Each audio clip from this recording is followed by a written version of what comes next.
Welcome to the extended version of this lesson on the inner gateway.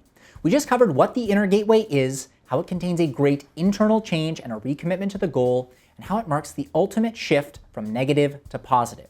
Now, let's dive deeper and cover why this moment is so crucial in modern storytelling, explore a delayed version of the inner gateway, and then check it out in action with an in-depth example of 2018's Love, Simon. Let's start with why the inner gateway is so important in modern storytelling. Way back in our mini course on storytelling, we talked a lot about the two types of stories that fuse to make the modern variant we see today. We labeled these as masculine and feminine stories. Masculine stories are external and are A-story driven, while feminine stories are internal and B-story driven. And again, these have nothing to do with the gender of your protag or your audience. They are just the binary terms people use to express these types of stories. We talked about how these fuse together into the format we know today, one that combines the masculine and feminine, the external and internal, the A story and B story. These do not focus on physical goals or psychological change, but rather how physical goals can be achieved only through psychological change. And the key to this fusion is, of course, the inner gateway, since it is the moment these two halves of our story finally combine into one. The inner gateway is also crucial to the idea of death and rebirth, which is a familiar part of storytelling. This is not only the moment of external rebirth, but the moment of internal death and rebirth as well. This is the psychological dying of the flaw and rebirth of the need, and it all happens inside the epiphany. The epiphany not only delivers the protag with the secret to overcoming their flaw, but also the secret to achieving their goal. It is a divine step, and oftentimes feels almost religious, like in Home Alone when church bells ring and protag Kevin rushes home to defend his house. And this isn't a big surprise when you think about the origins of this stage. It's the moment the protag undergoes apotheosis, ascending to become godlike. Whether or not you're religious, it is very helpful to understand this side of storytelling. Remember, what stories are often the most known, the most referenced, and the most timeless? Religious stories. Storytelling has deep religious roots, so it's no surprise the ideas of transcendence and divinity are at the very heart of all types of stories today. Now, let's cover a delayed variation of the inner gateway that we call a climax gateway. If you can't guess, a climax gateway is an inner gateway that happens during the story climax. More specifically, it's when the epiphany happens in the story climax. In this variation, the inner gateway will still show a recommitment to the goal, but the protag won't undergo their great internal change until the story climax.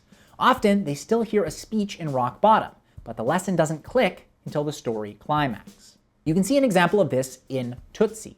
Here, protag Michael still listens to a speech from Julie in the rock bottom, but it isn't until the story climax that Michael has his epiphany.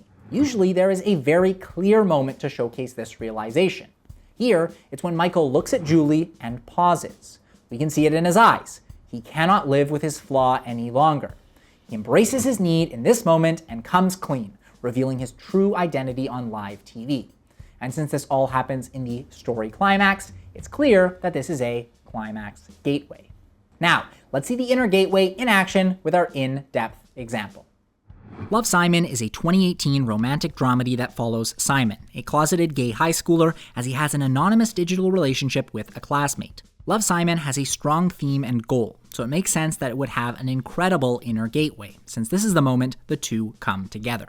Let's start with a recap. Protag Simon sees a post on the local blog Creek Secrets from a closeted classmate. It's signed Blue, so Simon sends him a message admitting he is also closeted, which starts their relationship.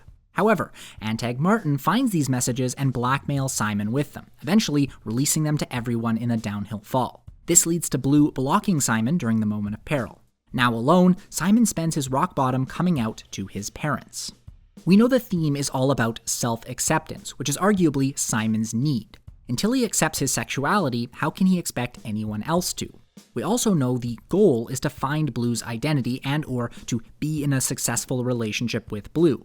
So in the inner gateway, which is the spot where the A story and B story smash together, we can expect to see both the need and the goal take center stage. After all, the inner gateway showcases a recommitment to the goal and a great internal change, both an external and internal component.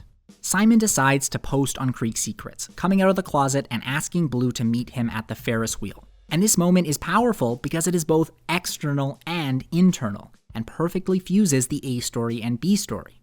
First, Simon undergoes a great internal change as he finally accepts his own sexuality, proudly coming out to his classmates. This showcases his need of self-acceptance. Then, he asks Blue to meet him on the Ferris wheel, the recommitment to the goal we'd expect here. The reason this works so well is because it showcases one action, or one post, that encapsulates both the great internal change and the recommitment to the goal. It fuses the external with the internal, connecting the A story and B story before launching the reborn, self-accepting Simon into the story climax. Simon and Blue's relationship died in the moment of peril, but Simon is reviving it here. Simon's flaw of self-rejection dies here and is replaced with self-acceptance. The inner gateway, the moment of rebirth, the turning point that shoots us towards the story climax. In your story, try to find a way, just like in Love, Simon, for a single action to be your inner gateway. And make sure that single action both showcases the need and the goal. That's what will make this moment so powerful. Hopefully, you now have a better understanding of the inner gateway and how to make sure it packs the punch it should in your story. And in the next lesson, we're following that arc up to victory as the Protect prepares for the story climax in a phase we call the final plan.